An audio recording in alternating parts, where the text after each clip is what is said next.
ভাই আমি পাশে দোকান থেকে আইছি, যদি এটা কিনতে পারেন তাহলে কিনেন, আপনারও লাভ হইব আমারও লাভ হইব। ভাই আমি 50 টাকা দিতে পারবো, কারণ আপনার ওতে কিছু লাভ করতে হইব। আচ্ছা ঠিক আছে ভাই। The next day. আপনার আঙ্গুলটা কি সত্যি পচে যাবে আমার এই পবিত্র কোরআনকে? একটা লাইক, একটা কমেন্ট আর একটা শেয়ার করলে কমেন্টে বলেন আমি ব্যাগ দিই। ভাই এগুলো কত দিবেন বলেন? এই সবগুলো আমি 100 টাকা দিতে পারবো। আচ্ছা ঠিক আছে দেন।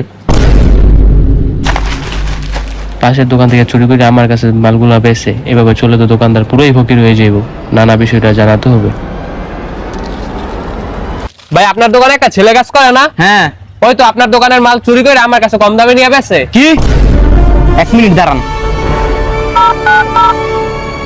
হ্যালো, এ তুই কই রে? তাড়াতাড়ি দোকানে আয়। কি হইছে? এই হালাপু কার দোকান নিয়ে মাল বেচস? দোকানে এসে বিচার দিয়া যায়। ভাগ্য ভালো আজকে মাহাজন নাই, আর তোর সাথে সাথে আমার চাকরি হয়ে যাইতো।